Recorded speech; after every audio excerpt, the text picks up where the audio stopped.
Brighton. We've got a runner on first, and the Fireballers refusing to put their bats down. And there's another shot to the second baseman, a fly ball, which makes a nice play by calling out the rest of his teammates. And we have out number one. Good job by the second baseman. A lot of confidence in the way he backed up on the ball. He looked at the ball right into his glove. Nice job by the second baseman on that. So these young Fireballers taking a swing, and it's up the middle for a base hit. We've got the runner advancing, trying all the way to third base, and easily a stand up at third base. So we've got runners on the corners, first and third, with 2 outs. One hopper. The ground's dry. We haven't had a lot of rain here this summer, and the balls are bouncing high, and that skipped right into the outfield.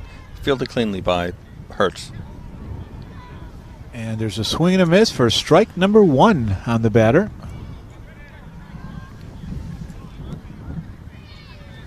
So we have a lovely day here at Farnham Park. 23 Celsius with the sun shining. And there's a shot way back over the head of the center fielder. That has to be 175 feet on a drive, and it looks like it's going over the fence for a ground rule double. Wow. However, our batter's going to have to return back, and there's a shot there, Anthony. That was something, I tell you what. It hit the ball right on the nose. The ball was on the outside corner. He went with it, hit it hard. And hit it far. So that's 2 runs in and a runner at second. So the batter there was Oscar, the home run Miller kid. And number 6, the first baseman. Well, he didn't miss that one. And there's a shot, another base hit. Well, Miller scored, and it looks like he's going to go all the way around to score on the ball that gets away from the left fielder, going to the wall. Here we we may go. have This another. Inside the Parker. Fireballers are not seizing. They're going all the way, and they're going to score here. Outstanding. Great run.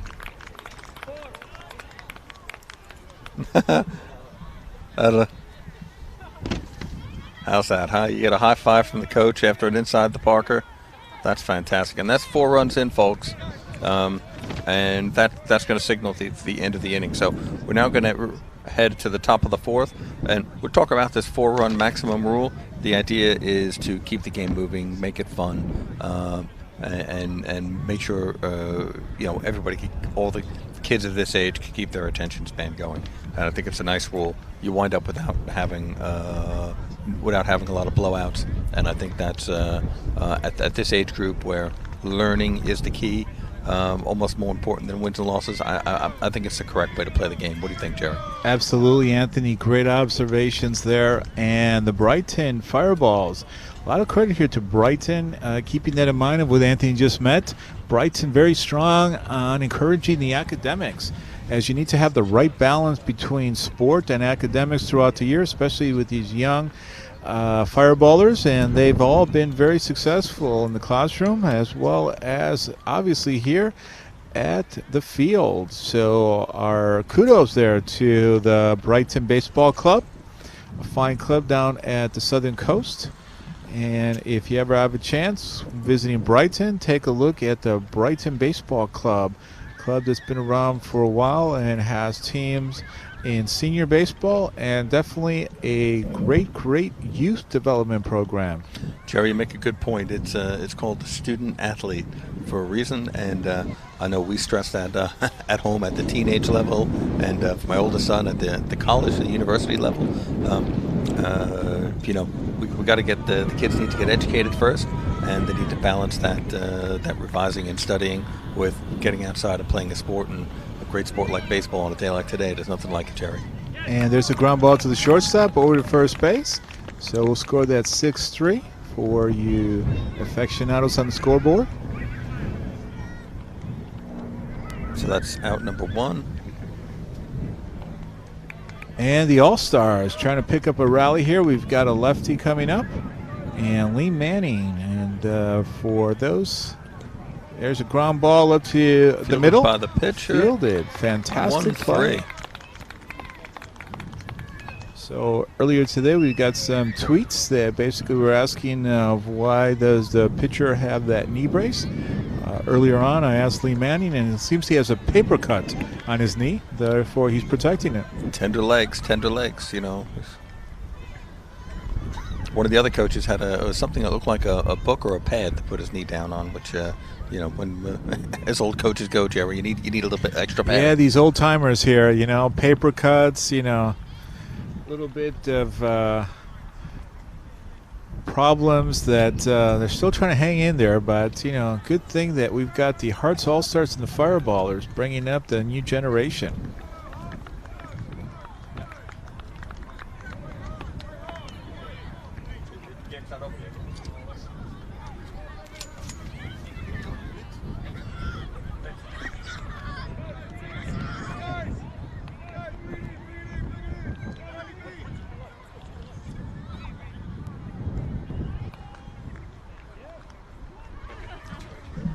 Okay, gang. So that's the end of the game here, with the Fireballs winning 9-2. So they are going to be the champions of the baseball champions are the Brighton Fireballers, as they are the winners in a competition over 2 days. Our congratulations to the Brighton Fireballers, as well as to the Herts All-Stars for taking part today. And we're going to have our presentation will be done by Vince O'Brien, who is the British Baseball Federation Company Secretary and Director.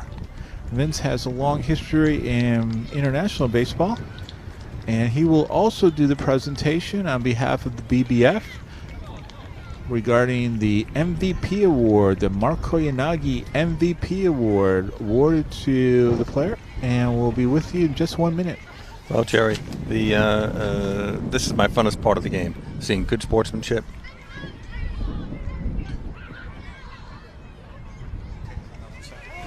Susan is going to You're the next game?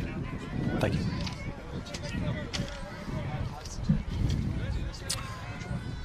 So the teams shake hands, as is tradition in baseball, and I think it's one of the most wonderful parts of the game. It teaches kids that winning or losing, that you got to shake the opposite member's hand, and I think that's great. What you're seeing now is the players gather by home plate, and they're going to make a presentation for the Mark Koyanogi MVP award. And you know, there's nothing wrong with a little bit of celebration after you've shaken the other team's hands. So.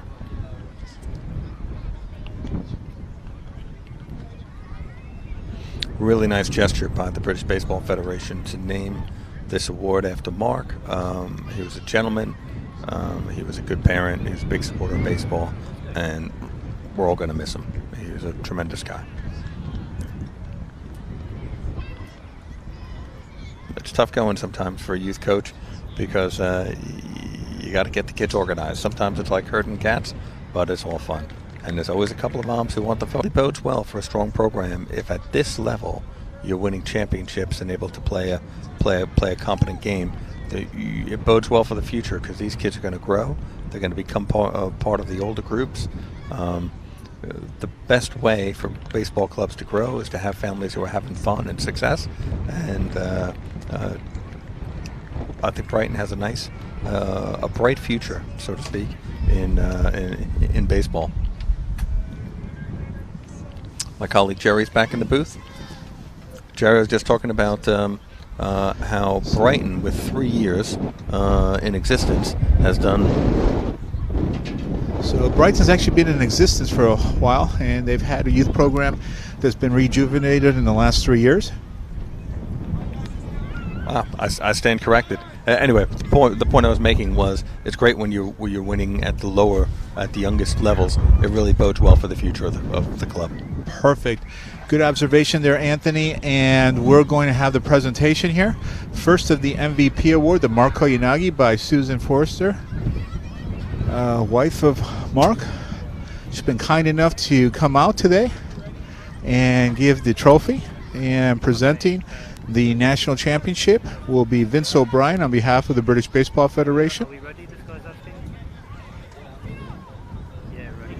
Very classy of Mark's wife to show up. That's really something. the home player just start and look at the camera on the far, is that right? Yeah, that's right.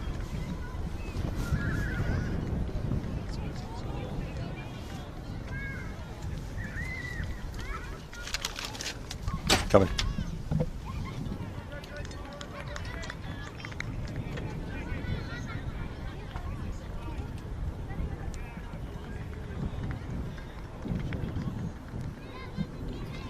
So there's Vince O'Brien getting ready to do the presentation here on behalf of the British Baseball Federation.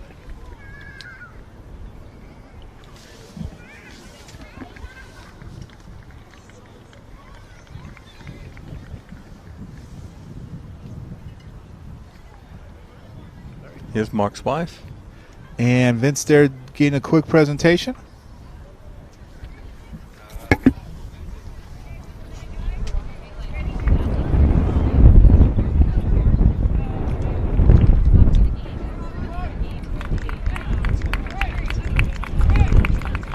Are they off? Having a few technical difficulties here, but that's okay. Most important thing is the award's been given.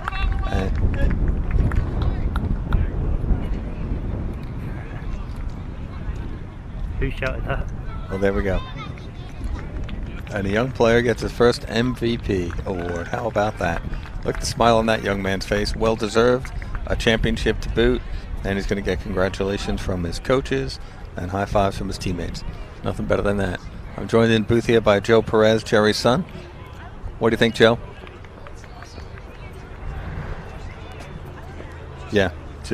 Joe was just commenting it's an awesome award and great to be able to win that on behalf of your team and your club.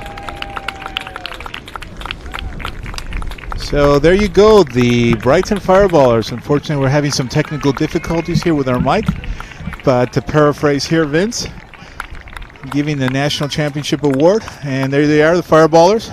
And right before that, Susan presenting Mark Koyanagi's MVP award. We apologize for the technical difficulties. However, we would like to extend our gratitude to all the teams today in Coach's Pitch, as well as throughout the tournament. So, Anthony, any last observations? Well, I think what we saw here was in this last game was a well-played game, and just the very best of baseball. You saw a lot of enthusiasm. You saw a lot of baseball, good baseball being played. And you saw a lot of happy kids running around. Next step, the Home Run Cafe. And Anthony, thank you so much. You're going to be joining us later today for more webcasts. And for everyone out there, thank you for the British Baseball Federation, national governing body of baseball. We'll be returning a little bit later with some more games. So for now, from Slough, thank you, and we'll see you soon. Thanks, Jerry.